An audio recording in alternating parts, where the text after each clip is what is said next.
Students, हमारा chapter चल रहा था प्रोज में chapter number 4 the home coming रिटिन bye Rabindranath Tagore. Home coming यानी कि घर वापसी, ये चैप्टर हम करा रहे थे जिसमें हमने दो पार्ट्स में आपको पढ़ा दिया था, पार्ट 1 और पार्ट 2। यानी कि पार्ट 2 में हम कहाँ पहुँचे थे, यानी कि जो फातिक है अब वो अपने अंकल के साथ कैलकाटा पहुँच गया। यानी कि अपनी माँ और अपने छोटे भाई माखन को छोड़कर वो कैलकाटा पहुँच गया।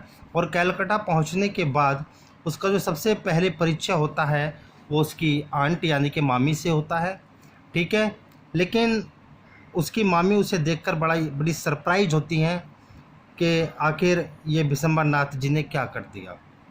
मेरे पास तो ऑलरेडी पहले से 3 बच्चे हैं और उस बच्चों को देखकर वो बोझ महसूस करने लगती हैं, ठीक है। इससे आगे की स्टडी करते हैं आज। देखिए, in this world of human affairs there is no worse nuisance than a boy at the age of 14। He is neither ornamentals nor useful. It is impossible to shower affection on him as on a little boy, and he is always getting in the way. If he talks with a childish lips, he is called a baby, and if he answer in a grown-up way, he is called impertinence. In fact, any talk at all from him is restricted. Then he is at the unattractive growing age. He grows out of his clothes with intense haste. His voice grows hoarse and breaks and quivers. His face grows suddenly angular and unsightly. It is easy to excuse the shortcoming of early childhood, but it is the hard to tolerance even unavoidable lives in a boy of 14. The lad himself become painfully self-conscious when he talks with elderly people. He is either unduly forward or else so unduly shy that he appears ashamed of his very existence। ठीक है। अगर इस passage में अब यहाँ पर यानी कि फातिक जो है कैलकाटा पहुँच चुका है, उसके बाद की स्टोरी क्या होती है देखिए। यहाँ पर राइटर बताना चाह रहा है कि इस संसार में इंसान के मामलों के सिलसिले में, ठीक है, 14 वर्ष की आयु के लड़के के मुकाबले अन्य कोई भयंकर उत्पाती वस्तु नहीं है, ठीक है ना। यानी कि वो न तो सौंदर्य की वस्तु होता है और न ही किसी काम आता है। छोटे बालक पर जिस प्रकार स्नेह उड़ेला जाता है वो भी इसके संबंध में संभव नहीं है। इट मीन्स वो सदैव रुकावट का साधन बन जाता है। कोई छोटा बच्चा जो होता है वो हमेशा रुकावट का साधन बन जाता है। यदि वो बालपन की यानी कि जब वो तोतला बोलता है, तोतली बोली में बोलता है, तो उसे नादान बच्चा कहा जाता है। चलिए, ठीक है। यानी कि जब कोई बच्चा तोतली बोली में बात करता है तो उसे नादान बच्चा कहा जाता है। इसके विपरीत यदि वो बड़े लोगों की तरह समझदारी से बोलता है तो उसे ढीठ भी कहा जाता है कि बहुत बड़ा हो गया, देखो बड़ों की तरह बात करनी शुरू कर दी इस बच्चे ने, ठीक है ना। वास्तव में उसकी कोई भी बात केवल नाराज़गी पैदा करने वाली ही होती है। इसके साथ ही उम्र के इस पड़ाव पर बढ़ते हुए शरीर के साथ वो अनावश्यक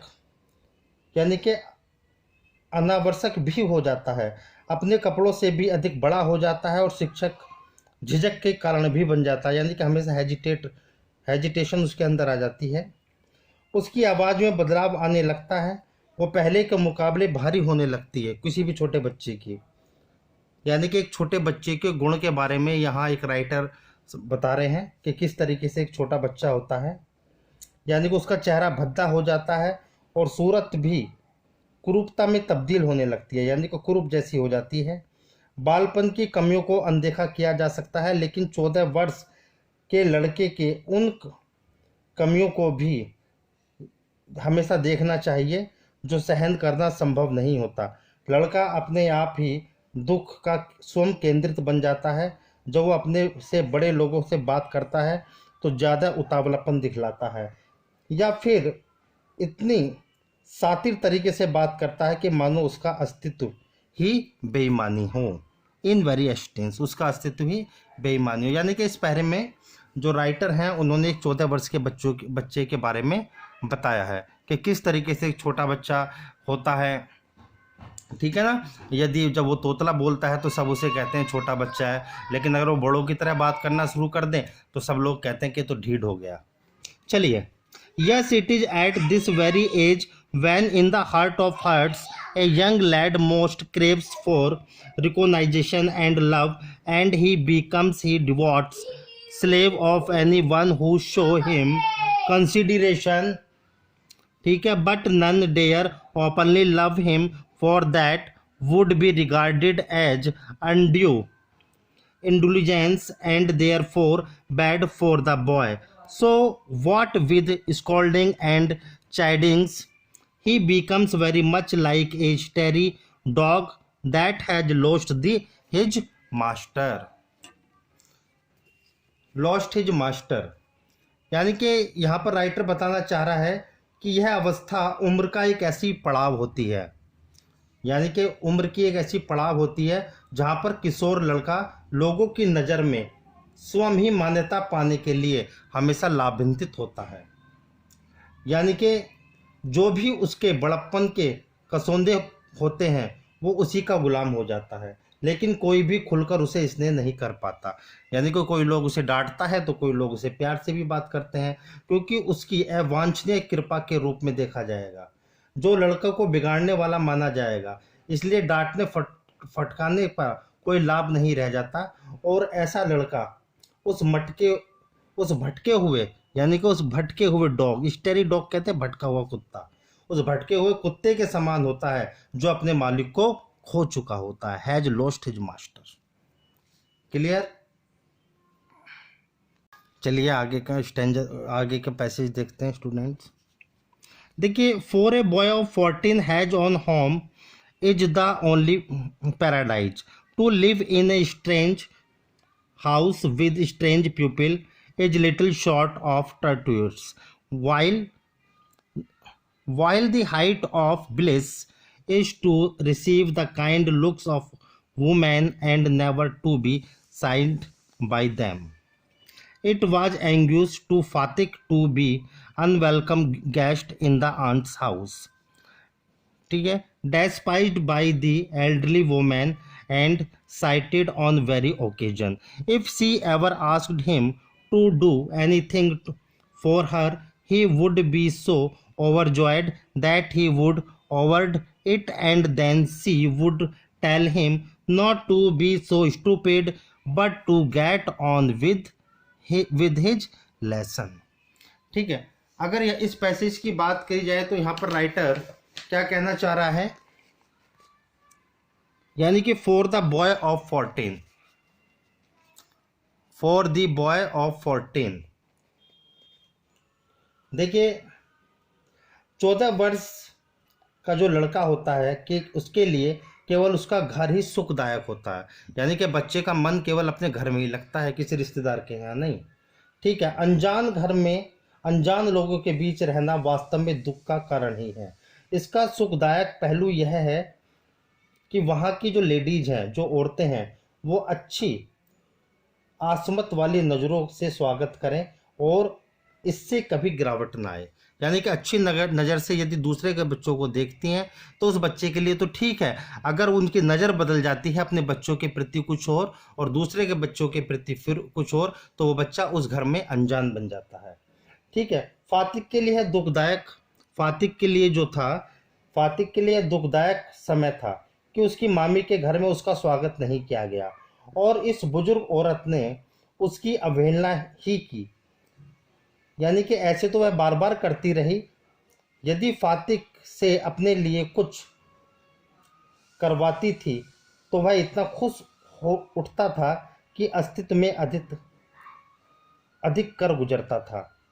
तब वो कहती थी, इतना बेवकूफ़ मत बनो और अपने सबक याद रखो, यानी कि हमेशा अपना सबक याद रखो, तुम इतना बेवकूफ़ मत बनो। यदि वो फातिक से कुछ करवाना चाहती थी तो फातिक खुशी से उस काम को करता था, लेकिन वो बीच बीच में फातिक को नज़रअंदाज करती रही। चलिए आगे की स्टैंजा को देखते हैं। The cramped atmosphere of neglect in the aunt's house oppressed Fatik too much that he felt that he could hardly breathe. He wanted to go out into the open country and fill in the lungs and the breath freely, but there was the country to go on. Surrounded on the sides by Calcutta house and walls, he would dream night after night of the village home and long to the back. There he remembered to the gadgets meadow where he used to fly his kite all day long.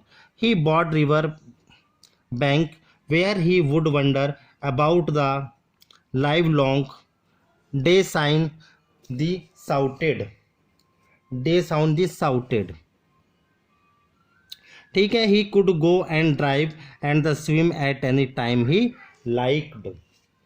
He thought of his band of boy companion over whom he was despot, and above all the memory of that tyrant mother of his who had such a seduce against him occupied him day and night, a kind of physical love like that of animal, a longing to be the presence of the one who is loved, an impressible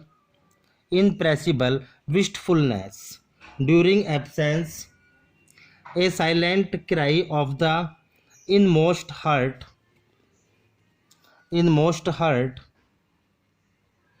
for the mother, like the loins of the calf in the 12th. This love, which was almost an animal instance, agitated the sky nervous, lean, uncouth, and the ugly boy. No one could understand it, but it preyed upon his mind continually. चलिए इस passage को ध्यान से पढ़ते हैं। देखिए, अगर इस पैसेज की बात की जाए तो यानी कि मामी के घर के उलझन भरे माहौल में फातिक स्वयं को इतना उपेक्षित महसूस करने लगा कि उसे लगा कि अब मेरे लिए सांस लेना भी मुश्किल होता जा रहा है।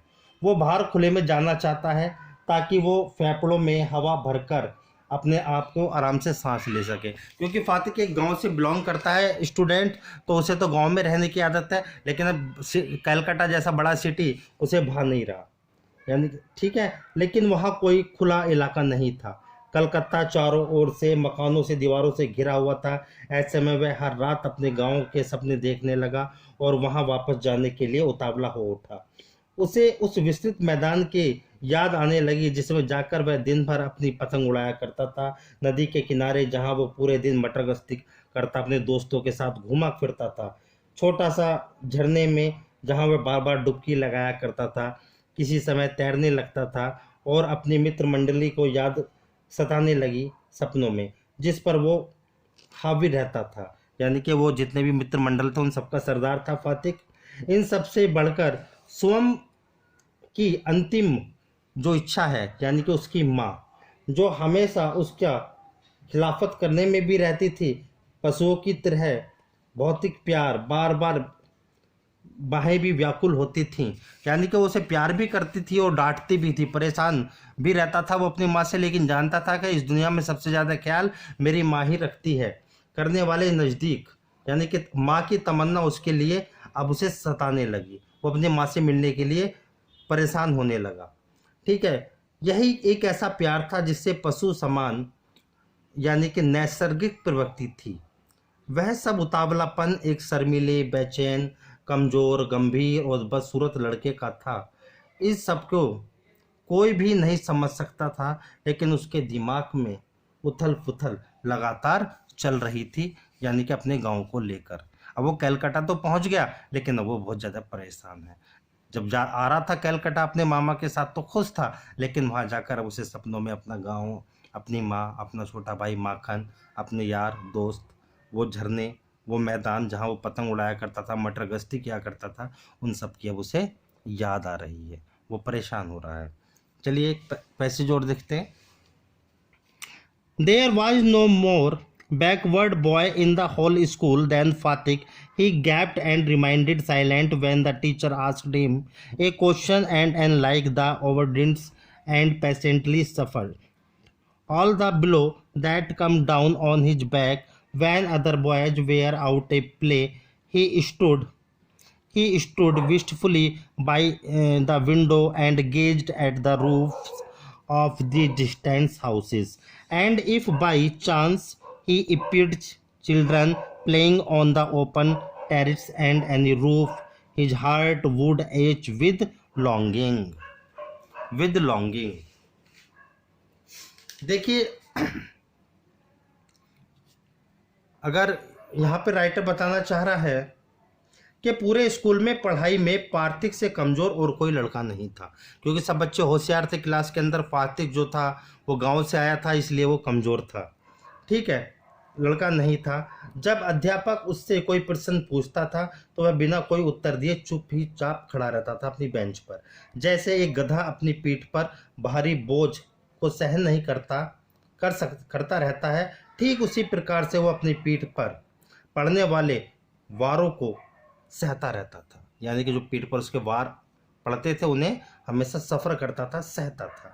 तथा अन्य लड़के खेलने के लिए बाहर निकल जाते थे, वो खिड़की के पास जाकर चिंतन में लीन हो जाता था और आराम से दूर से मकानों की छत से निहारता रहता था। यदि कभी कभार उस किसी छत के खुले हिस्से में बच्चों को खेलते देखता था तो उसके दिल में हिलोरी मारने लगता था, यानी कि उसका दिल भी खेलने के लिए हिलोरी मारने लगता था। वुड एच विद लॉन्गिंग, ठीक है ना।